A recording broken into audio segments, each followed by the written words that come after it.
360, Suja Kumar. Oh, you said my name right. And during the intro. Nice.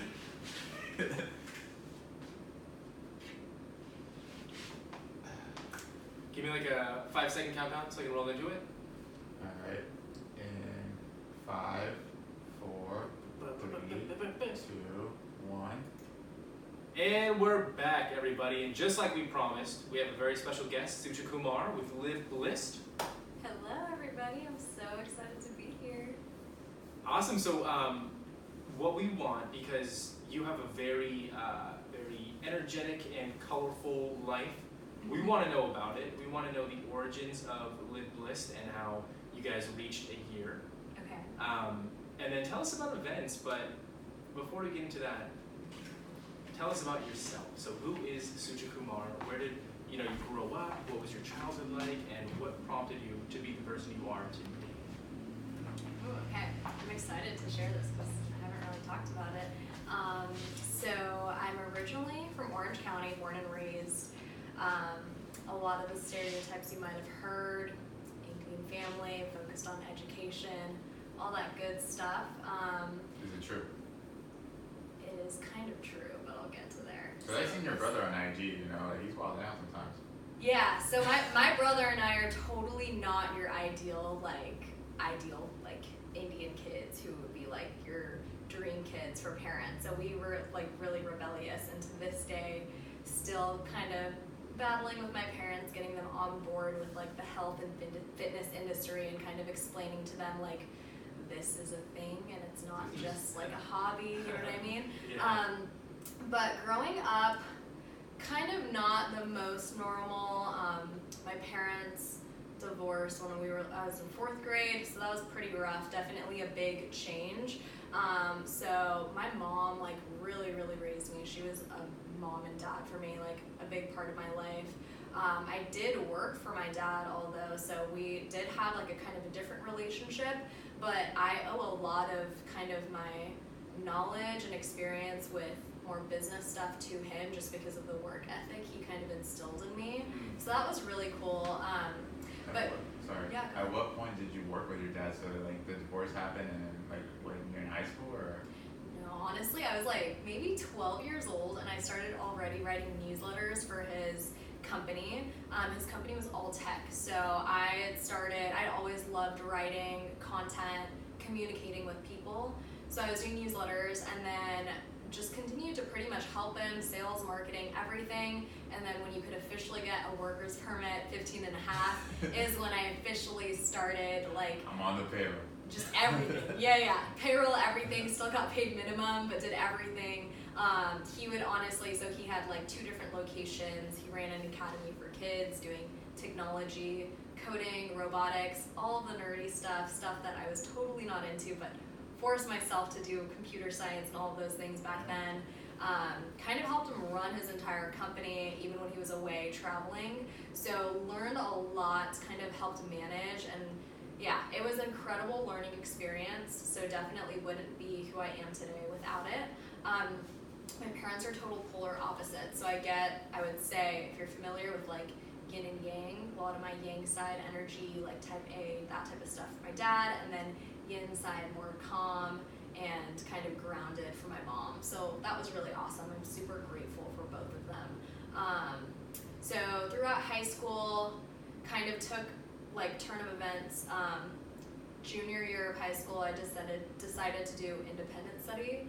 I just like couldn't be in school. Like I was like, I can't be here, can be around all these people. So I started taking community college classes when I was a junior. Somehow got convinced that it would be cool to come back senior year of high school to participate in graduation, prom, all that stuff. Hated it. I basically had no friends. I'd hang out with my history teacher in my senior year of high school. Seriously? Yeah, like, because imagine, like, you're going back to community college and you're surrounded by all these people who, can I cuss on here? Yeah. Okay. They don't give a shit about, like, anything high school related, and then you come back to high school mindset, totally different. So it was just like, it was a really weird place, and throughout my entire life, my friends, everyone around me have always been older. I'm always the youngest one, I'm 22. A lot of people think I'm older. So. You're 22? Yeah. Damn. I know, that's another thing a lot of people don't know. So age revealed here. But yeah, so anyways, after senior year, did 2 years of college, and I was sitting in a seminar. I was like, why am I here? Like, I don't understand why people are paying $2,000 for this class. I can't. So, decided to drop out of school, and to this day, still get a lot of shit from my parents. It's amazing because in San Diego, no one asks you like, what's your degree, and that's what I love about here. Like, they just ask you like, how are you? That's amazing. I get asked that like all the damn time. In the Yeah. wrong I don't industry, have a like, degree. Yes. also your industry. Yeah. Oh. Yeah, so yeah, that's kind of like me growing up. When I was 19 years old, I moved to San Diego. It was like kind of one of the best decisions I made in my life, but I did not know like anything, anyone. So what triggered that? Like, hey, I dropped out of high school, like, let's go down south? Or is there somebody that brought you here? Or what? Yeah, somebody who brought me here. Was it an ex? Yeah, so I fell in love super hard, and then I was like, okay, like, we're gonna move in together. And I was like 19 years old, dropped out of school, moved in with a boyfriend all the way in San Diego. You can imagine my parents were like, what the fuck is happening? You're Like, bumping out. yeah. So definitely a change, and I was just like, I was in a like crazy mindset though, because I was like at all these jobs, all these positions, and when I moved here, I just let go of everything. So you have all these different things, and I had a lot more ego back then as well. So like I was tied to so many things that define my identity, and then coming here is just stripping all of that away. I did get a really awesome job when I first came here. I started working at a brain health center, so they were focused on concussions and Alzheimer's, working with a lot of NFL athletes and then also older people who are kind of struggling with memory loss. So I got to do a lot of their marketing, education. That was amazing, but I was still like very, very lost. I was just like, what am I doing here? I don't know what I'm doing. Had like so many breakdowns, like all of the things. And then I was working at a gym for a while, and I set a goal because I was like, it was membership sales, and I was like, I don't really want to be doing this, but like. Can I ask you which gym you worked for? Yeah, Aquavie. It's like a very luxury gym in downtown. It's beautiful. Mm-hmm. I actually get to teach there now, which is super, super dope. But back then, when I was, getting like a full-time job, just kind of in sales, I was like, this is not what I want to be doing. And I was there for 4 months. I set a goal to actually be there, and it was like, I ended up leaving a lot sooner than I did. And from being there, I got an opportunity to work at a vegan supplement company. So I should have mentioned before, when I moved to San Diego is when I kind of dove into being fully plant-based. And then I also started like actually weightlifting, bodybuilding, training, and getting really into that. So that was like so many different changes in my life going on, because if someone's not used to really working out a certain way, they totally change their lifestyle, their regimen, their eating habits. Like, it's just so many changes. What triggered the plant-based? Like, was it like? So I've always not really like eaten a lot of, like, I've never been like a meat person. I did love seafood, just kind of everyone being in Southern California, it's amazing. It tastes delicious. Like, people love sushi, like, tacos, all of that. But for me, I think sustainability has been a huge thing. Before I moved to San Diego, I got invited to work a high school kids camp, and it was focused on sustainability and solar power. And I got to dive really into that. I know, another nerdy How thing. many jobs has she just named? I lost count. Yeah. I know, I'm like, oh my gosh. Did you like see that? So where are we at right now? Like 7 so A far? lot, Okay. a In a lot. span of like. I'm that person who likes to say yes to everything, and if an opportunity sounds dope, then I'm like, okay, I'm gonna do that. But that was part of an internship. Okay. Oh, hold on. So we just I'll slow down, sorry. we just like blazed through the last 19 years right now. Okay, so It takes most guys like half an hour. We just did it in 2. you know what? All the things you mentioned, none of them have to do with yoga. Yeah, that's So- true. Hold on. Yeah. So That is true. I want to go back though, because on your online bio Mhm. at the Live Blissed website, Mhm. you mentioned that you took your first body pump class at 16, and you were afraid of like, you know, being the only girl in the class, but you eventually got over that fear. So for somebody who hasn't joined a gym yet and is possibly thinking about making a physical transition into, you know, more health conscious things, do you have any advice for them? Yeah, so I think taking group classes was something that definitely changed my life, and it's so insane. I never thought I'd be the one teaching group classes or even facilitating events. Like, it just didn't seem like a possibility or even a reality back then. But like you said, and like I said in my bio, taking that class really gave me a lot of confidence, because I think now bodybuilding is a lot more common and welcomed and very popular. Now it's very normal to see a lot of gals in the gym with the dumbbells, totally by themselves, headphones in, everything.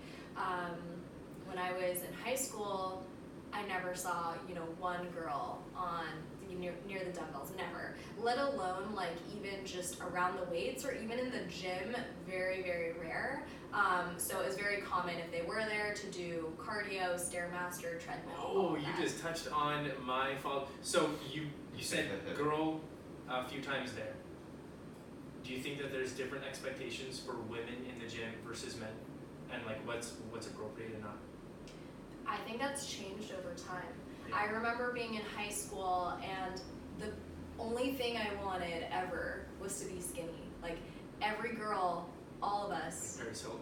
Just skinny, just like super tiny, skinny, like that's all. So obviously cardio is linked to that, but there was not enough science kind of revealed to everyone about the fact that you could lift weights, increase your metabolism, eat a certain way, view food as fuel to actually speed up your metabolism and get to a healthy state where you could achieve whatever goals you'd like. And kind of to throw this out there, I think in high school, butts weren't in, and I think they are in now, all about like, you know, growing your glutes, but that wasn't a thing in high school. And I remember that was something like growing up. You're either born with it or you're not. That was the thing in high school. You're either born with a butt or you weren't. Yeah. So that was like, like I think times have really shifted in the past, like few years even. So many things have changed. I think now there's different expectations, and every girl that I know, if I come into a fitness class, they're like, I want to focus on abs and I want to focus on my glutes. And I think that's awesome, because they realize that you have to actually work out and build muscle and eat to grow muscle and to be fit and to sustain your energy in the gym. Oh, what a concept. So you actually have to eat food. Yeah. Crazy how people think the opposite. They think that not eating is going to give them the body they want. It's changing, but like You're changing. We're all changing. You changed, bro. You're not the same no more. But like the trend though, like as she said, like we were in high school and everyone just like and the knowledge wasn't out there as much. Like we couldn't go on YouTube. Like okay, yesterday, like 2 days ago, I went to Imperial in the afternoon. I usually go in the morning to the gym, but I went in the afternoon after work, and I've never seen people actually on the phone at the gym looking up a YouTube video on how to do a certain exercise. Like, you know, you hear about it, like people doing it, but they're actually doing it. And that was like me back in like 2012, man. You were? Yeah, on my like iPhone 4, I was pulling up vids from Greg Plitt. Do you remember him? Rest in peace. Yep, he was my idol back then. But to see multiple people doing it. Motivational talks. Greg Plitt? Oh my God, I know. He has the best workouts on bodybuilding.com. Yeah. So good. 100%. He really kickstarted me into the whole thing. You know, I actually met him. Oh, that's awesome. I know, like, right? Kind of crazy because he's not. I know. Sidebar. It was 2012 Olympia in Vegas. I was like one of the first people in the door, and then we walk over to his booth and starstruck. And then a bunch of like the girls that worked for the same company as him at the time were like, "Oh, Greg, your fans are here." And I was like, "Oh, whatever." But yeah, she was right. So I'm here. Yeah, I saw Jay Cutler on Sunday. Who was the person that saw Kobe and Shaq in the sandwich shop? that was me. That was me. That was me. I was like, Yeah. someone's randomly saying all these I know. famous people. Nobody believes me. No, but I did see Jay Cutler. Why? At Where? the Pentry. And I was starstruck, and I didn't even like. I was like, okay, IG story. I'm like, I'm not gonna be that creep. I'm gonna go whatever. And it's like, let me be. He was with his two little dogs, just a bunch of big ass bodybuilding walking down the streets downtown. You know, it's funny. He was charging $5 a photo last time I saw him at the Olympiad. Yeah, a lot of them were though. Like once they hit. I've never heard of that, charging for a photo. It wasn't. Wow. It was another bodybuilder too. I can't remember his name, but it's the same thing, like $10 and to sign a calendar, buy your calendar, and then you had to pay for a signature. So, that's the dark Suja, side. where we left off with you in your extravaganza was that you 10 jobs in for so far. Yes, but you were working at a kids clinic, the summer camp, but at the same time, you were reintroducing yourself to a life of fitness. Yes. So, growing up, I'll just rewind for a second. Exactly, that's the sound. So, my mom's the one who initially introduced me to yoga. I was lucky enough, she not only taught me yoga, but she put me in classes when I was like 5 years old. So I was that person in class who would be doing yoga poses, get in trouble because the teachers, they're like, what are you doing? Just sit still. That person. And then fast forward in high school, when I took my first body pump class, I was pretty much doing just group fitness, pretty much just that class because I love the energy. It was super old school, I guess you could call it aerobics in a sense because it's going on tempo to the beat. So it's feels intuitive almost to go to the beat, and then they would just give slight corrections and you're getting introduced to all of the basic fundamental body weight movements. So like bicep curls, tricep extensions, rows, deadlifts, squats, and you're just getting a taste of it all in one class. It's not focused on one muscle group. You're just working out your entire body. What do you prefer? Now it's shifted a lot. When I first moved to San Diego, I downloaded the bodybuilding app and I would look at workouts and do, what do you call it, a bro split? Mm-hmm. Oh, yeah. Okay, push-pull, or was it like chest drive, back body, It lower was body? really Yeah, rough, exactly. like no legs. Yeah. Yeah, well, it would be like legs maybe like once a week, and now like because I think I was on the of same movement. program. Yeah, Still is. literally. So, yeah, I mean, it's just changed. And so when I first moved to San Diego, chose to be plant-based because of the sustainability factor, and then I kind of got into the health, and then found more of a connection just through, I think, growing as a person with like animals and the whole ethical side, and it just kind of has taken like a full spin on everything. But yeah, I got really into bodybuilding. Definitely a boyfriend at the time had a huge influence on that.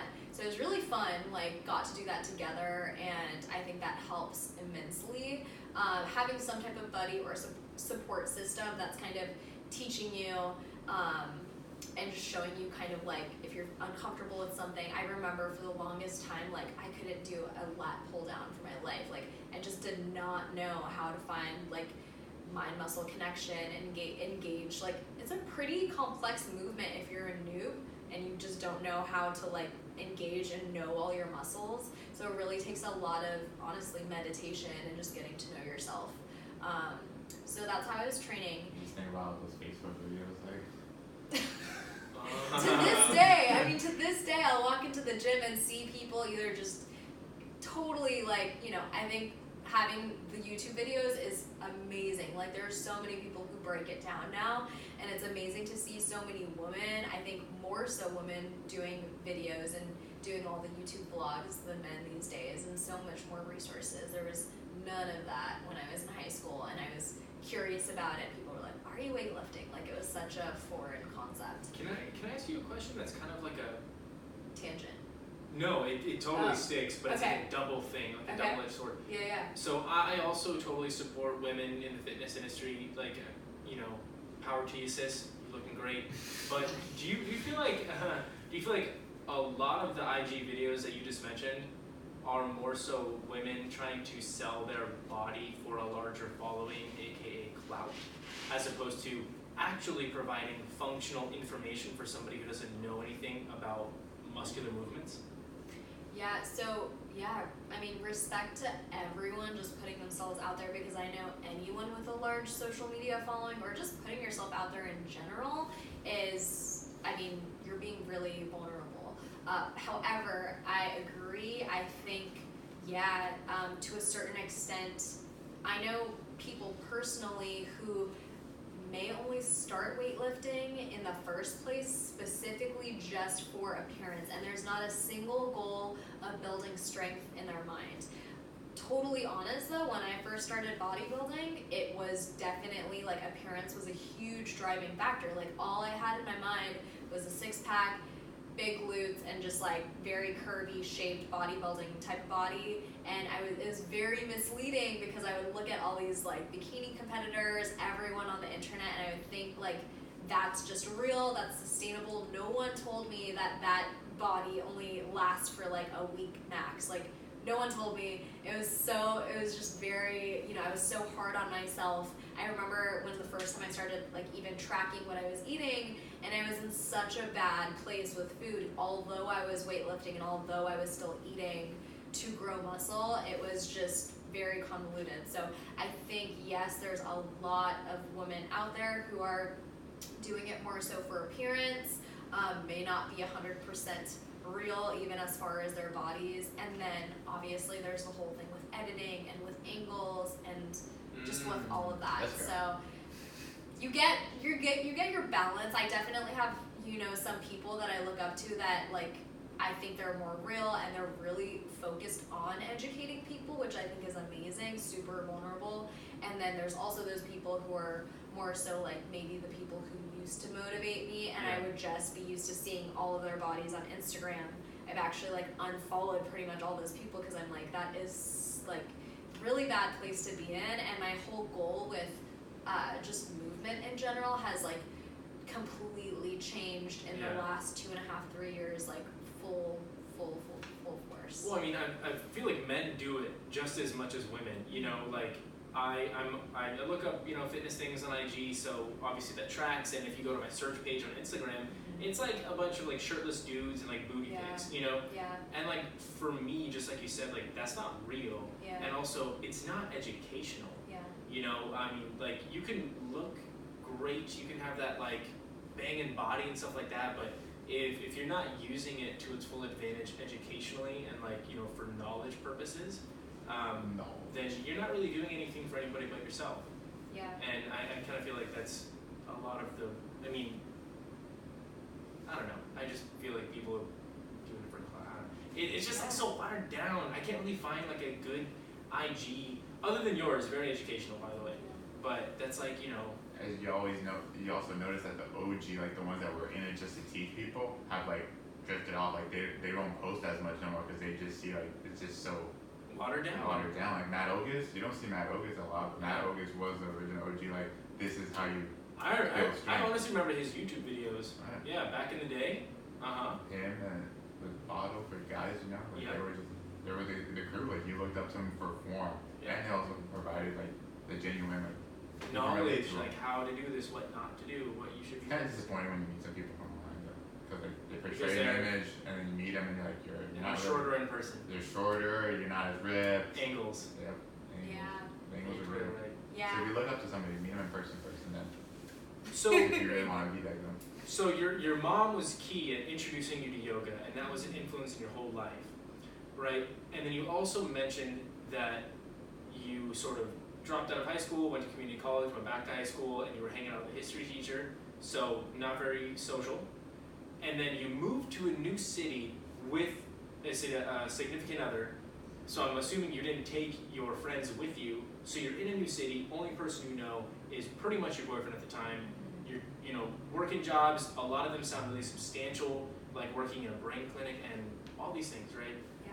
But when I look at you and when I see your achievements and when I go to the Live Blissed website and your Instagram page, you're this like confident, badass chick who's doing yoga, who's doing group trainings, who's doing meditation and breathing therapy and all these things. So can you tell me how you went from being, new in San Diego, without many connections, kind of trying to find your niche work-wise, not in school, to now, 1 year in, being the CEO, founder, proprietor of Blissed. You've got a handful of employees who work with you. You're the event coordinator. You're the yoga instructor. You're all these things. How did you become that from where you were when you left off on your story? Yeah, so a lot of just, I think I mentioned before, like identity crisis, and just like not knowing where I was, and it really took time to. And as corny as this sounds, like I don't even think I had the law of attraction in my head, but really just being so confident in what you wanted and putting it out there, and just really thinking about it, I honestly think that helped kind of manifest everything. So myself alone, I was already practicing weightlifting. I was getting back into full force yoga. And after I was at the gym, that definitely kind of put myself back into the entire health industry. And to this day, I think that it was amazing to build connections. I think anyone in the health and industry, the wellness industry, working at a gym is definitely, any type of studio, huge key and can help a lot. But from there, going into a supplement company that was based in San Diego, all plant-based. I was never really into supplements, but that being so much part of health and wellness, that even kind of drove me further. And so kind of bringing myself to really stand for, like, this is what I want, this is what I like. When I first started Live Blissed, it was actually nothing to do with events. It was actually because I was kind of researching ways. I was stuck in this really difficult place, and I was like researching ways how to make money. Honestly, I was just like, how do I do this? How do I become more independent? Like, I'm a college dropout. What do I do? I don't know if you guys have looked into Amazon selling, but I was doing a lot of research, and Amazon sellers, there are a lot of videos on how some of them have become millionaires, and I was like, you know what, I have no idea if this is what I want to do. I'm going to try it out. Yeah, I was like, sign me up, cool, like, I'll give it a try. It seems really tangible. They have steps, and they just walk you through everything. Had no idea what I was doing, didn't even understand the concept of Amazon selling and what customers were looking for. And I was like, you know what, I'm going to choose a random product, get it from China, and it was headbands. And I was like, cool, these are sporty, I like this. And then came up with a random name inspired from my mom, just hanging out with her. She was like, I'm feeling so blissed today. And I was like, okay, cool, Blissed. Put it on the headband, order 500 of them, spend $1,000. And I was like, all right, cool, like, these are gonna sell on Amazon. Do whatever I can, maybe sell like 50 to 100. And I was like, holy shit, I'm losing so much money on this. Like, I don't even know what I'm doing. Took it all off Amazon. I was like, all right, like, I guess I just learned about Amazon selling, but I spent a bunch of money on this. Cool. Still had no idea what I wanted to do. Being at the gym and just taking a lot of classes myself, I've always, since the beginning, liked to take group fitness classes and attend a lot of events myself. I was like, no one's really just tying everything in together. No one is tying in the high intensity and the weightlifting and the strength functional training with the yoga and with even meditation. And I was like, you know, I think I'm just going to put together an event. And this is when I was at my full-time job, which I recently left in April, just this past April. So I was at my full-time job, and I was like, hey, like, I'm just gonna do this for fun. Bird Park in North Park, which is right here, right where we're at. And I was like, you know, I had gone to F45 a few times, and there was an instructor I really liked there. I was like, hey, dude, like, I have this idea. Would you be down to maybe take everyone through a 45-minute HIIT workout? And I was at this yoga studio called Saffron and Sage, which is in Mission Hills. Absolutely loved one instructor there. Her name's Tara. She would just make yoga so fun for me, and I really clicked with her, and I was like, hey, would you be interested in doing this? And then my teacher, who I did my yoga teacher training with, she has an amazing movement meditation she does, and I was like, do you want to kick off the event and take everyone through movement meditation? So I had 3 instructors, And we did meditation, then a high intensity workout, and then yoga. So the idea was you kind of get focused and then you go through a high intensity workout, flow through your yoga. That's kind of what I had in mind. I'd never seen an event like that, and I was like, let's go ahead and do that. And then I'm obviously very plant-based, so I was like, hey, I've never wanted to do anything that's like pro-vegan, go vegan. There's so many vegan stuff in San Diego, and to be honest, it seems very exclusive and kind of like, a lot of them, they actually tell you you need to be vegan to be part of this. And I'm like, okay, like I don't even call myself a vegan, I call myself plant-based. So I never wanted to kind of have an exclusive event like that. I kind of wanted to just be like, hey guys, like you can still get your protein by being plant-based, come work out and come try out some awesome like samples of food and drinks from local vendors that want to support. So I got a few local brands, amazing brands. We got the SD Protein Company, obviously, they were awesome and that was a huge hit. Everyone loved the donuts, we got Rebel drinks, we got Riggaroons, a few other people. And somehow I got 60 people at the first event, and honestly, I texted every person I knew, messaged all my friends. I was like, hey guys, like I'm putting on this first event, can you come? Like I don't know what I'm doing, it's all in a park, it's gonna be fun. 60 people in a park. I don't even know if I could do it, but I'm gonna do it at a park. Yeah, I was like, okay, like No this permit. is for fun. And yeah, no permit, no nothing. I didn't know anything about that. And I was like, after I was like, oh, I need to do all of that stuff, like there are rules. But yeah, like that's kind of how it all started. But the first event was never supposed to be the first event. It was literally supposed to be for fun. Like I just wanted to do it for fun. I was at a full-time job. I thought I was gonna be at this full-time job for at least 5 years. I was like, hey, You were gonna settle down in the job after having like 10 jobs in the span of a year? well, so this full-time job that I got, it was the job that I dreamt of when I was in high school. I envisioned myself in high school living in San Diego, and I'd always wanted to move to San Diego, so it just, law of attraction, like I'm telling you, just put it out there, it happens. And I envisioned myself walking around in downtown, because I visited downtown San Diego when I was in high school, and I was like, this is the most beautiful place ever, I want to work here, and I want to just be here. And so... No. I just left a job in downtown. It was bad. Well, so like high school me, I was just like mesmerized, and I was like, that would be so beautiful to walk around here and get to work here.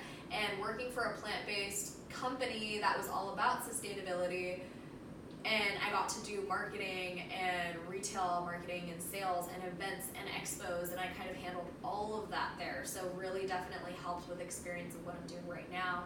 But that was kind of like everything I wanted in a job, and it was supporting my mission, and it was in Little Italy, and it was so beautiful. I got to walk around Little Italy every single day, go to the farmer's market on my lunch break. I went to New York 2 times last summer for my job. Like it was, I couldn't have asked for a better full-time job. And so that's why when I said, I was like, things happened really fast, and I honestly imagined myself staying there for at least 5 years, building myself up, maybe having my own team, and they even gave me the ideas, and they were like, yeah, we can see you doing this in the future, opening up this and taking charge of this. So that was so in my mind. And Live Blissed, the first event, it was literally just for fun. I was like, this would be a super fun hobby to do, just get people together. Pretty much, I think most people came for free the first event, and then maybe I charged like $5 a ticket. And this is for like a 2.5-hour event.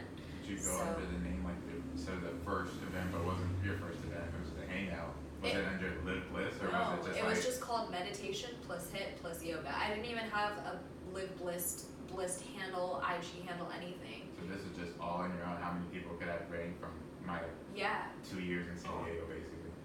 Yeah. So is it safe to say that you go to a place and you introduce yourself, and at the end of the day, that person's like a friend of yours, right? Because you're the connection. Like you open up to people. I noticed, like, usually every time I spend more than a minute with someone talking to them, we probably have, like, had some type of exchange and, like, a deeper level conversation. Nowadays, maybe it's like, what stretch can you do that's gonna help you, like, relieve this pain? But before, it was maybe, like, how can we collaborate on this? It was all about collaboration, like, let's get coffee, let's get tea. A lot of the photographers and videographers I've worked with, like, it's all started from friendships and mutual friends, and, like, everyone's an instructor and trainer here, so I think it's like amazing. The community in San Diego is amazing for like a company like this to really grow and flourish if you're being real with people. Definitely, because it grew with you. Like it wasn't like you already had a following or you already had a support system. You were just like, hey, I'm just starting from Exactly. no pun intended, from the root up, you know. So Savannah, who is the lead HIIT instructor, or pretty much lead instructor for Blissed event, she helps a lot with everything. She came to my first event and I didn't even really know her. And then it was a mutual friend of ours. He's like, hey, like she came to the first event. I think you guys would hit it off. And just like that, she's now part of it. But just like that, so many people who've attended the events are actually my close friends now. And I met them because they came to one of my events. So it's been amazing. Like I truly believe the people who come, it's just attracting such good energy people. Every event is always good vibes. You know, it's like, it's awesome. I'm super blessed. Yeah. Or are you blissed? Blissed and blessed. Yeah.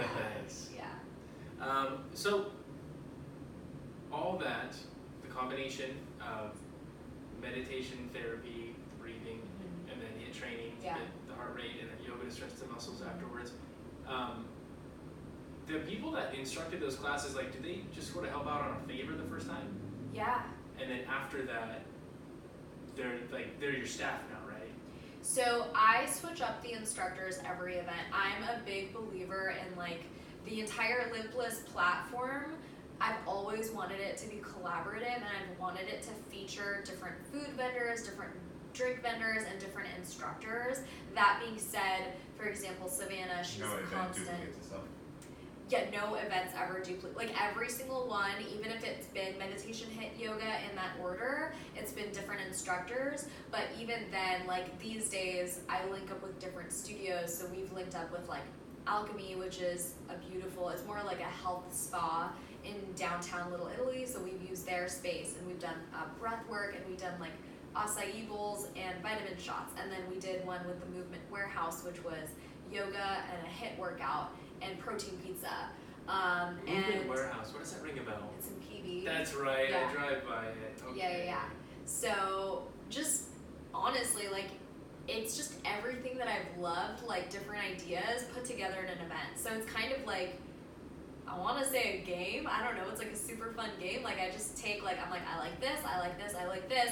All right, does this fit together? I'm gonna put together an event like this. That seems to match up. I really love food, and I'm like, after I work out, I want to eat. So I'm like, I think that would be cool to incorporate food and kind of like create like a little bit of plant-based nutrition mission behind that, and introduce that to people, kind of share a little bit about sustainability, but the focus is that people are coming for the workout experience. I mean, I don't know how you do it.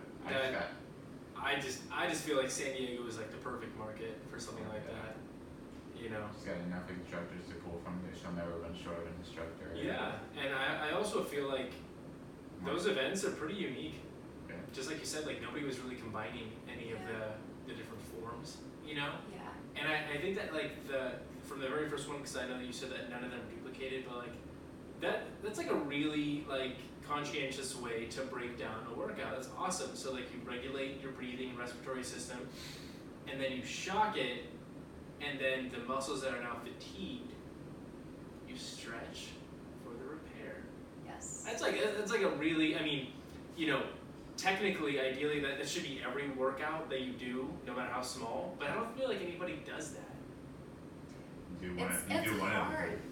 Most of the people, including myself, when I go in to a workout, I'm like, all right, I want to get sweaty. I want to make it super efficient. I'm gonna go in like, who's got time to stretch? I just want to go in, bang it out, and then, all right, maybe like I'll foam roll for a second after, but then I gotta leave. Like I just worked out, and you know, we're in that mentality like, all right, 5 minutes left. I want to burn my muscles out so I'm sore as fuck the next day, and I don't want to spend the last few minutes stretching because that's not productive. Yeah. So we're in that mindset. But my mission for this entire thing is long-term health. So if you look at the motto behind us, let's do it for your long-term healthy heart, body, and earth.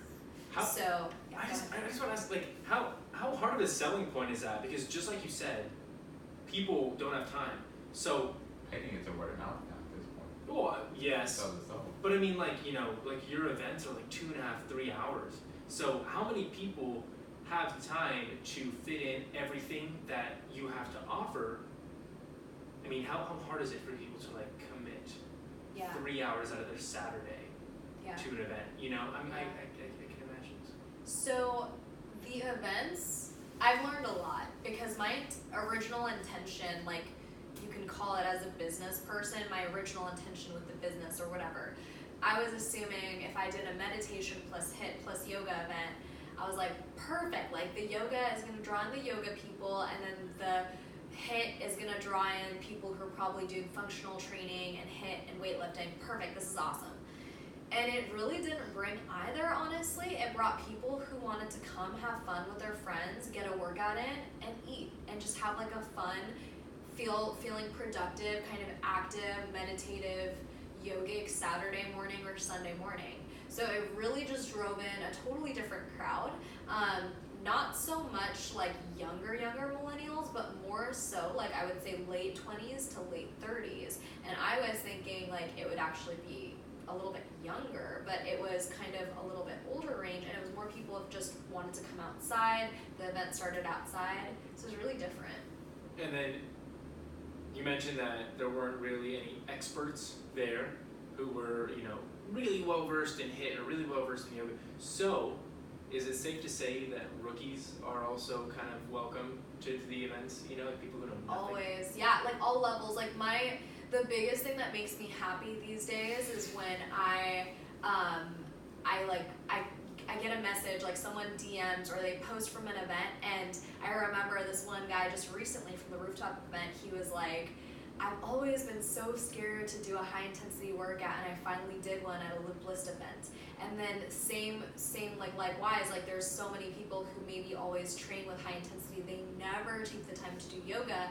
And I've got so many messages that are like, hey, like I just joined a yoga studio because I realized like I really needed this, and that combination was amazing. So that's like the biggest thing for me that I'm realizing that these type of events that combine everything together is it's basically bringing people who maybe don't always work out, maybe work out once in a while, maybe are just scared to like get out in front with people or like hang out with their friends and work out, and it's getting people out of their comfort zones and just having fun, moving. I think that's amazing.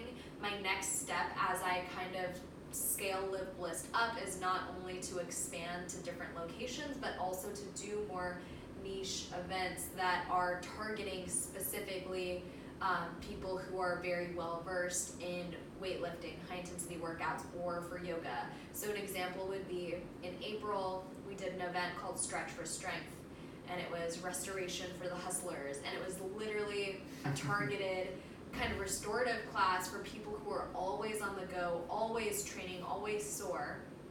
And it wasn't really for people who wanted to just have a fun time. It was really targeted at recovery. So that's kind of an example of like, you know, the different demographics and how that's shifted and what I've learned. Huh. I mean, let's take it back. Let's go rewind. First event happens. Yeah. You get positive feedback, obviously, from everyone there. Yeah. A light bulb rings like, hey, I'm gonna run with this and just see what happens of it, or it's like, oh, one-time thing, it happened, it's over. What was after the first event? What was the whole mindset? Yeah, so I was in the mindset of, cool, this is awesome, like, this is a one-time thing, it's all good. And a lot of people who came were like, when's the next one? Or a lot of people who didn't get to come, they were like, when are you doing one? I really wanted to come, I couldn't make that date. And I was like, oh, okay. I guess we'll do another one. So I got all 3 different instructors, and they brought in their different communities, and then we got another set. I think it was like 40 to 50 people, but this time I think I charged $9 a ticket, still almost a 3-hour event, different vendors, and then I did another one, and then after that, instead of just the meditation and HIIT and yoga, we switched it up. So we did like a hiking and breathwork event, and then we did the 5-peak challenge, so that's like the Mission Trails doing all 5 peaks. And then we really started to shift it because it was winter time, and not only was I realizing realizing, oh shit, like I can't actually do these events in the park without a permit. I need to legitimize my business and then get a license, because I was calling the Parks and Rec people and I was like, what do I need? Like, how do I do this? And they weren't giving me any information I wanted, and I was like, oh, like I need to figure all this by myself. But then my job is getting so much more intense. I was in the office for at least 12 hours a day. So I was like, how do I do this? So I started linking up with different studios who were open to opening up their space. And at that time, I was slowly building up a following and a community. I had content to show. So they're like, oh, this is cool. Like, we're going to get new faces in the door, and then I'm going to have a place to host the event. So that's kind of how it trickled. And then we kept on switching up the events, the movement, the order, the instructors, and then so on. I commend you on the 5 peak, like getting that a group that big. Like, you can't even get one of your friends to go hike, but she got like a group of like 15 to 20 people to follow you behind you. Like the whole IG story, the whole thing, and the vibe. So at that point, you probably knew you had a community when you had. Yeah, I was like, okay, this is cool, because at that time, like, I don't think I still had like very close friends in San Diego, but I was slowly meeting people who were like wanting to hang out and were showing up at every single event, and I'm like, oh my god, this is amazing, like you're coming back to this, like you're wanting to collaborate on this. So then I was like, okay, it's time to not only make an actual Instagram for it and not just my own, but really, take time to do content and to provide more education, to fully put together an entire website for this. And still have a job. Yeah, the job was getting way super intense. It was crazy. I think something that I really appreciate about the Live Blissed Instagram is that the photos are photos of your patrons and your friends and their action shots having a good time. And people could use that for clout, and it could be 300 photos of Sucha, and it could be 300 photos of your instructors modeling your brand and stuff like that. But I really feel just looking at the Instagram, however shallow that may seem, there's a sense of community. You see people enjoying themselves, and there's really no, not the same people in each photo. There's always different people in the photos, which is also outstanding because there are a lot of photos. So it's obviously new people are showing up constantly, or you just have such a great large following that you can just get maybe 3 people in this shot, and then a completely different 3 people in this shot, and it's just it just looks like a fun time. It really does. They are a fun time. Sometimes I joke around I wish someone put together an event like this so I could attend. You don't attend your own events? I mean, I'm attending, but I hope everyone's okay. I'm managing everything, coordinating. You also instruct too, right? I instruct, and that's kind of on the smaller events. If I were to do a bigger event, I definitely would need someone else helping to coordinate, because it is so much work. Well, I'm currently a marketing coordinator for a mortgage broker, so if you need any help. This is your resume? Okay. She's on that note, it's you have a question for me? Let's move on from that. For real though, I'm finally getting to that point where I'm okay, I know exactly what I need to do to scale up this company, which feels so weird to call it that, but I just recently, a few months ago, it's officially an LLC, so it feels weird to call it that, but I'm realizing yes, if I want to scale it up, I actually need help. I need the people who rock at the stuff they're good at to do what they're good at, because even though I don't work full-time anymore, and I teach a little bit, and I technically have more time to work towards this, just creating and coordinating the event itself and scoping out the talent and being active, going to classes myself in the community to find the people. I always feel I don't want to just be you teach the class before you even think about having one. Totally. Oh, that's awesome. I get people who ask me can I instruct at your events? They've never come to an event before, ever experienced it. Don't trust them. And they kind of just want the exposure, and I'm noticing that more and more now, and I'm kind of, or if they come to an event, they expect to come for free, and it's very interesting as you kind of grow with your events and everything, like how people communicate. I totally don't expect a free invite. No, I would love for you guys to come. We also have our 1 year anniversary party, so if you guys are free Friday, it's at June Shine. It's gonna be super fun. Friday, like this Friday. Tomorrow. I'm so there. Yeah, and it's Awesome. gonna be the first non-workout event. It's just a chill time for everyone to hang out and So celebrate. this goes live on a Thursday. You're listening to it on a Thursday. Head on over on a Friday. I'm out of town, but Turn up. I'll be there in spirit. Yes. You're out of town? I'm out of town. What? I'm out of town. Alright, you don't have to tell me on the air, but what? Alright. No, that's not fair. We made an agreement that he's not allowed to go out of town without clearing it with me first, so. It's in our contract. The quitting your job though, like, what was like? Okay, so it's a salary.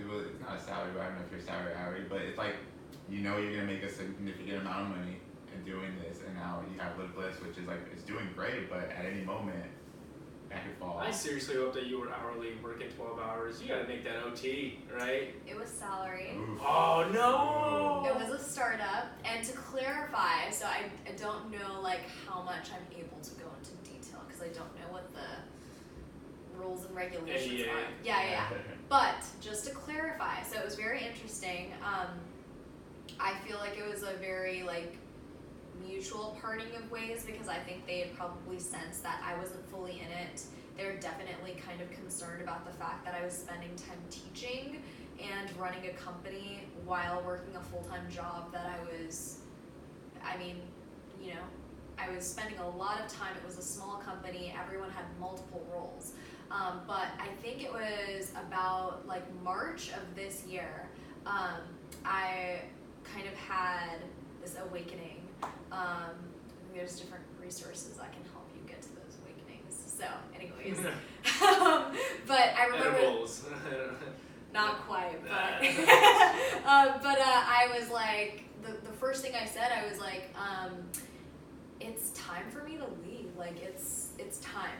It's really time. I thought I was gonna be here and stick it out for a few more years, but like I don't know why I didn't believe in myself and tell myself I'm ready. Like it's really time, and this is the first time in my life that I've been at this job not looking forward to driving to work. Like I was so used to almost for a full year driving to work, smiling in my car, being so grateful, and literally every day being like, thank you so much, universe, for like bringing this to me and like giving me this opportunity to be here and all these opportunities the job was giving me. And starting in like January of this year all the way till March, like I was getting into a really, really bad place, and I didn't realize it was fully because of my job. I was so unhappy there because their attitudes were kind of shifting, and I was really pulling away because I was in that mindset. I was like, I'm doing all of this like retail marketing, sales, like events and expos, and all I can think about is how I want to be working on Live Bliss. Like, why am I not doing this for myself? And it was coming to that point where I was starting to resent where I was working at because I felt like it was taking away time from literally my baby, which was Live Bliss. And so in March, I was like, yeah, it's time. Like, I really need to go. I don't think I have the balls to quit. Like, I really didn't have the balls to quit. And I was like, it just needs to happen though. Like, I'm gonna put it out to the universe, and I'm gonna say like, hey, I'm ready to go. Whatever you need to do to help me go, let me go, please, please, please. ASAP Rocky. ASAP Rocky, yeah. April, they call me in, and then, and given like a week before, I had just gotten a raise and been offered shares in the company. And then they had gotten a new VP of sales, everything kind of shifted, and I get called in, and a part of me kind of knew what was gonna happen, and I was like, holy shit. And then I was like, wait, I feel like this is totally meant to be. And they call me in, they let me go, they say my position's been eliminated, they're gonna be moving to Texas, I believe, is where they were moving. And I was like, I'm not going there for sure. But also like, I think this is exactly what I asked for. And I was like in such amazement because I literally put this out just 3 weeks ago. And I was like, holy crap. And it was a shock because I was genuinely pissed, just like anyone would be, just letting go. I was like, wow, like I've worked my ass off, not even getting paid a lot, salary job, putting in 12 plus hours, giving up lots of my weekends for events, expos. Even the days that I would take off for vacation, I was still working all the time on my phone. I would wake up, go to sleep just thinking about this job. But yeah, you gotta. It was You time. got to cut it. Literally, all my friends had even been like, "Yo, they're taking advantage." You'd be like, "You can't be here." You gotta know your rights.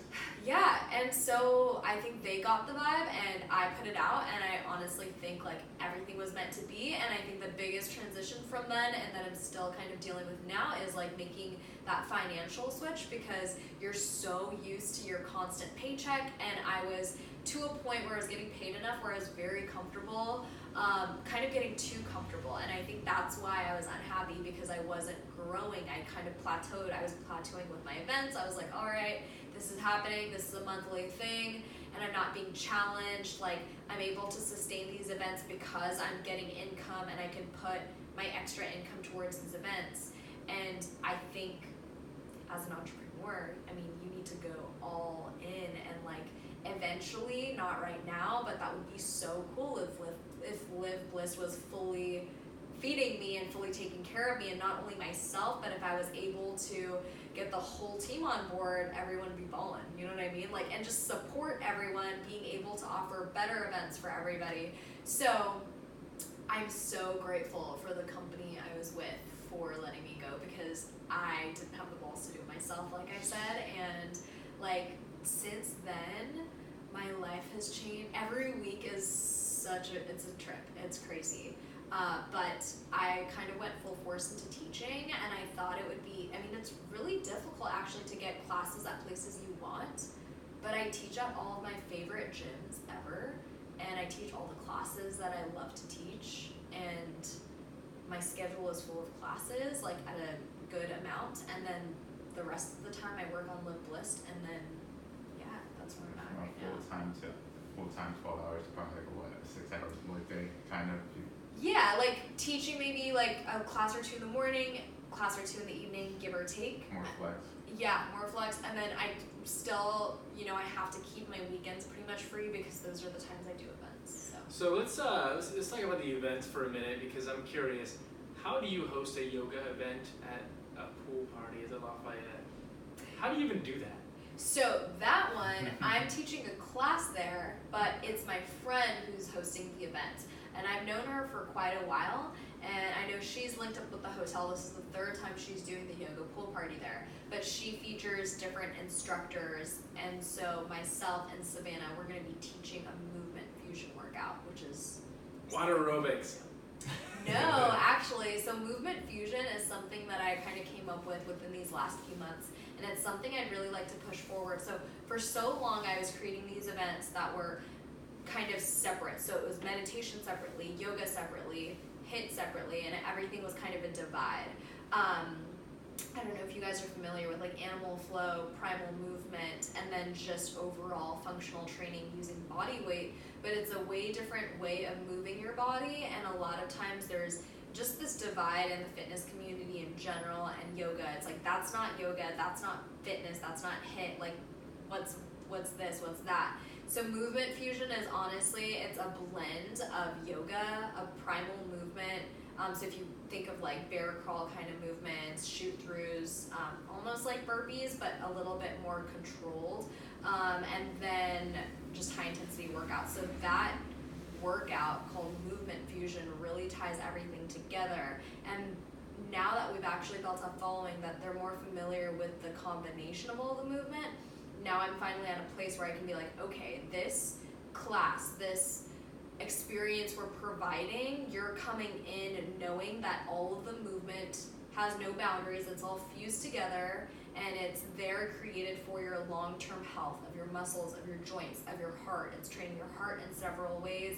It is training your muscles in a sustainable way. So although I love weightlifting and although I love high-intensity workouts and yoga, for me personally, I believe if you're just sticking to one and not doing anything else even once a week, it's not the most sustainable long term.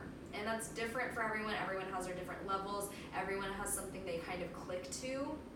but I've met so many people who never work out with high intensity, and I've met so many people who never stretch, and you can kind of tell the way they build muscle, the way their joints move, even simple lateral bends, how their body moves, and you can tell, you know, how it all moves. One hip higher than another. Yeah, exactly.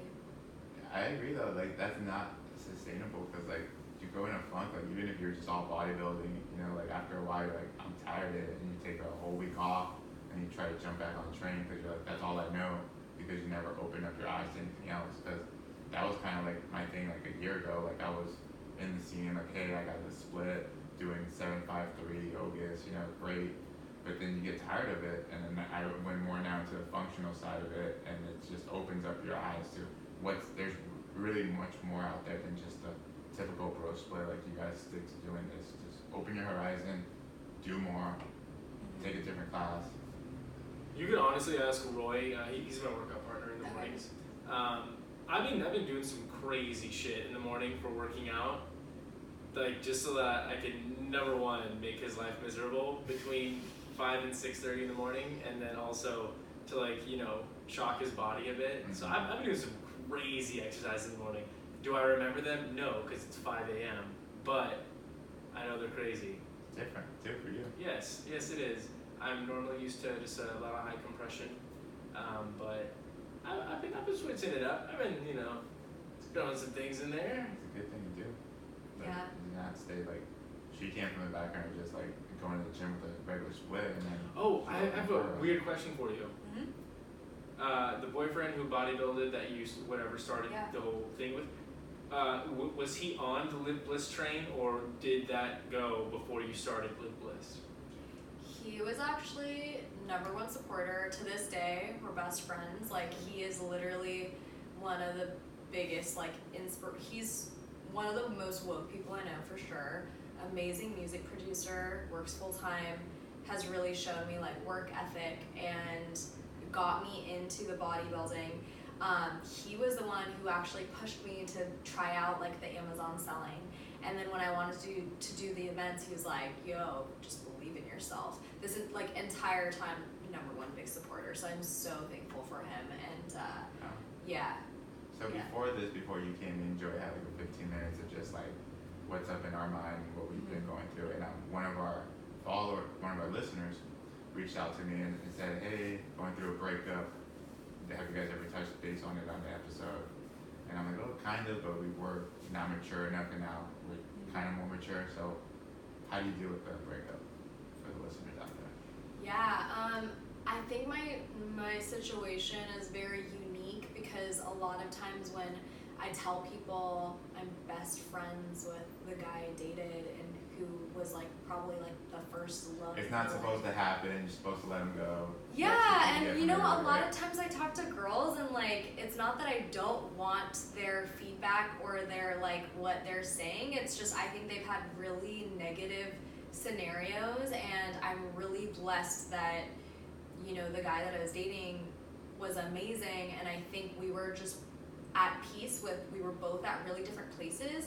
We were both like really going after aggressively our dreams and our goals, and just being young, like there was no really time to commit, and I think there was a lot of growing. I know I've grown immensely because this is actually the first time I've spent so much time by myself. Like right now, I'm honestly a grim. If I get a night for myself, I would love to spend time with myself. So I didn't really get that. I mean, I was 19, moved in with a guy right away. And before that, I was in another long-term relationship, and I was living with my parents. So it was like, this is the first time I'm really experiencing just kind of all the feels. When we kind of ended everything, it was super hard. Like, we were best friends, we lived together. We even had an Instagram that was like a joint Instagram, like what? We were a power couple. Yeah, we were a power, like health, fitness, plant-based couple. Yeah.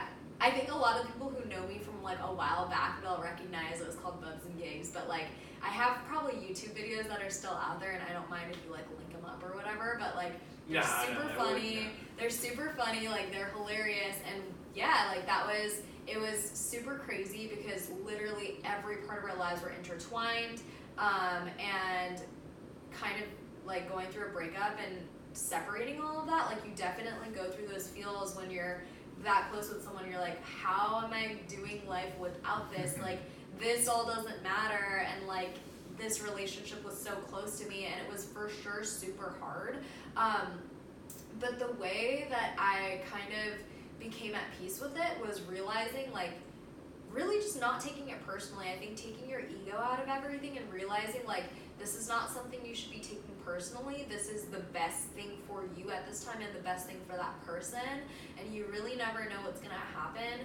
But right now, for you to focus on what's important, like, that's what you need to focus on. And I think for me, with friends, with relationships, like, I really value all of that, but I know where I want to be in the next few years and where I want to set myself up for, like, for a family later on and wherever that is. And I know I was like, you know, especially as a girl, I think some girls can be like, you know, I need this, I need that, and I need you to spend time with me. And there's these things called love languages, right? So like one of those love languages is someone actually spending time with you, for taking the time.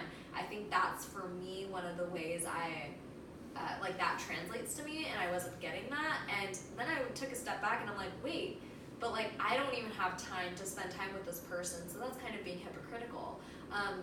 So I think lots of just like asking yourself questions, getting to know yourself more, and then if it's appropriate, if it's a situation where you can be friends with them, you definitely have to be at peace with the fact that like you're really happy for them no matter what happens. It's really not possible if there's still like lingering feelings and jealousy. It's very hard to still be friends with that person. But I think just really allowing yourself to take the time apart and ask yourself several questions, do a lot of healing.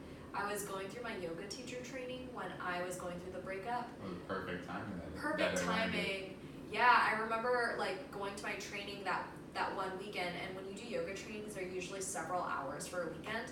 That weekend, that right after it happened, I was literally like crying during the entire time, and everyone knew, and it was like, I don't even care. Like I was like devastated. Gotta let it out.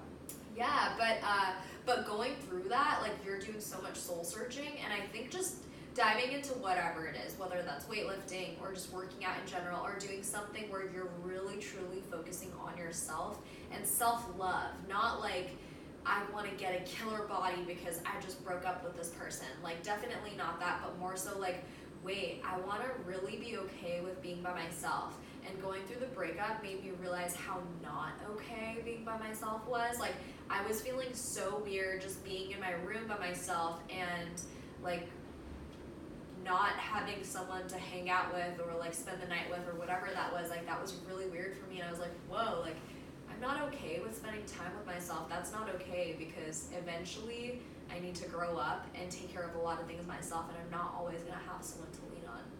So yeah. Wow, very, very wise for 22. So if you listen to ours in the beginning, I didn't know that shit at 22. I had no idea. We had a different mindset, different game plan, different. Yeah, you knew me at 22. What's the next event coming up?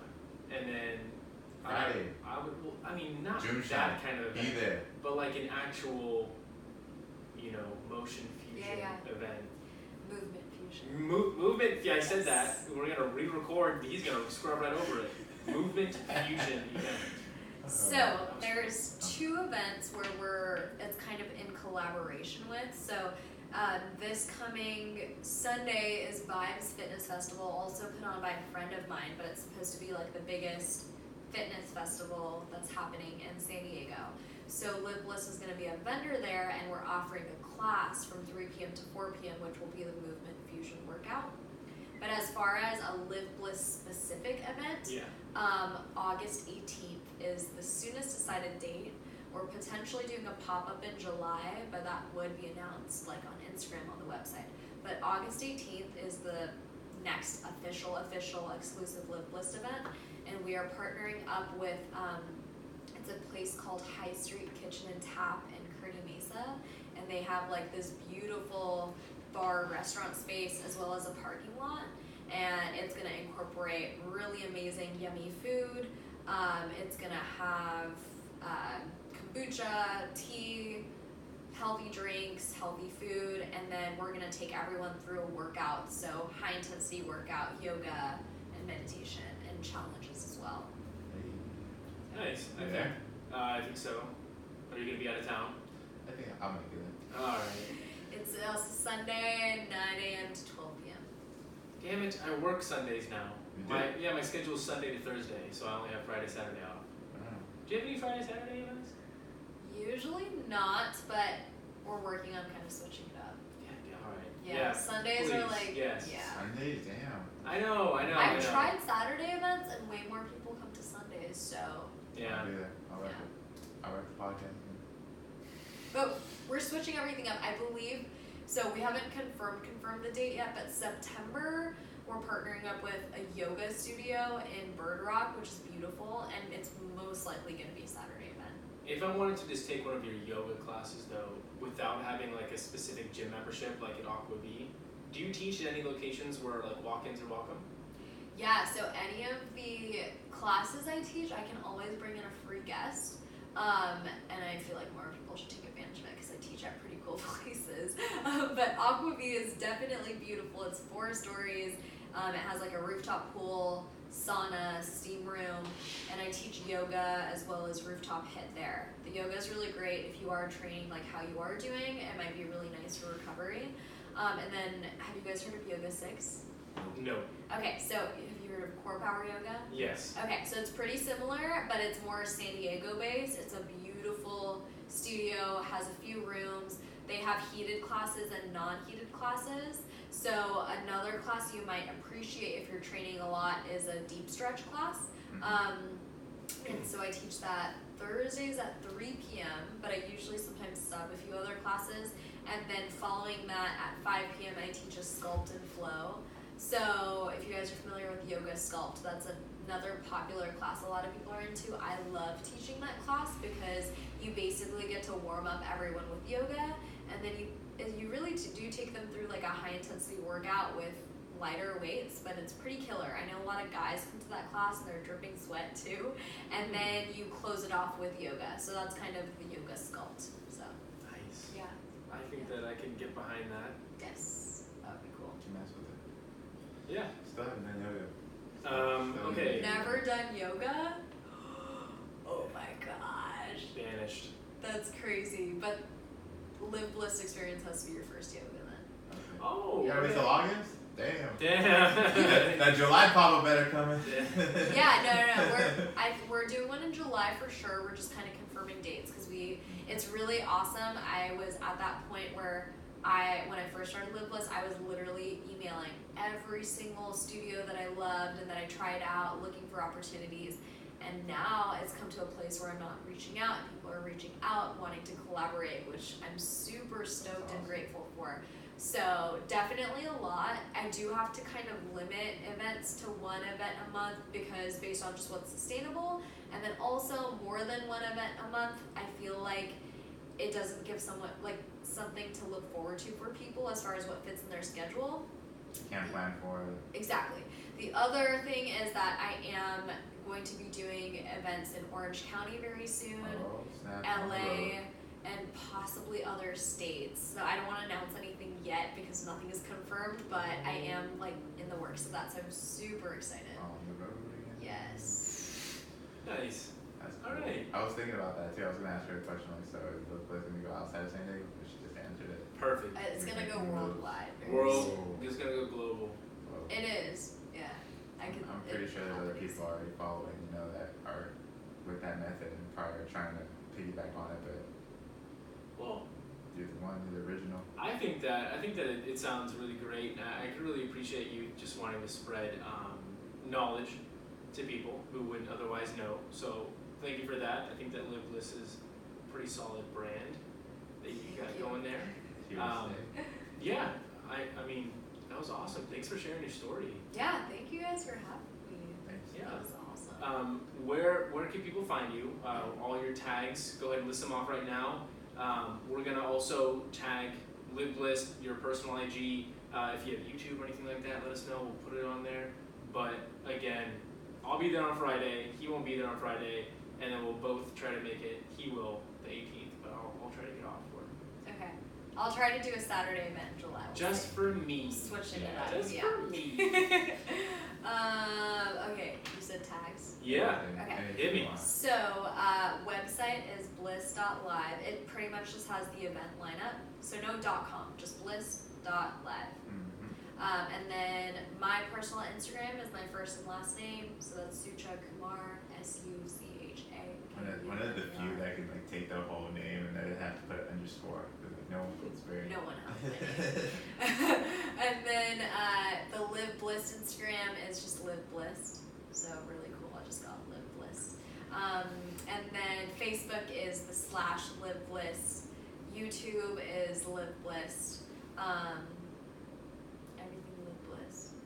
Just Live Blissed. Just Live Blissed. Just Live Nice. Blissed, period. Yeah. Tony, Awesome. where can they find us? They can find us at nothingtolosepodcast on Instagram, on Facebook, and on YouTube as well. Go subscribe on YouTube. Show some love on the YouTube. Yep. As always, guys, it's been real. Thanks for listening. Thanks for sharing it. Thanks for following us. Yes. Thanks for just taking time out of your day to listen to somebody else's story or just listen to our comments and what we had to say, interaction. Any suggestions on upcoming guests, let us know. As always, slide in the DM or contact me. Don't contact Joey. He won't respond. Don't. They'll leave you on red. Don't contact me ever. You know what works though? Hey, have you ever like texted somebody and then you hit the thumbs up? Oh my god, he does it to me all the time. Whatever. It Alright. works though. Take But us anyways, out. though, Take us out. it's been, like always, we love you. Till next time. Hope you have a great day. Go to the event on Friday. It's linked. So I'll be on Gram all over the place. And yeah, just show some love to local people that are doing local things and spread the love. Live Blissed. Peace. Peace. Yeah. Crazy. Crazy. No, he'll do that to me. He'll text me, and then I'm like doing adult stuff, like working, and I won't text him back.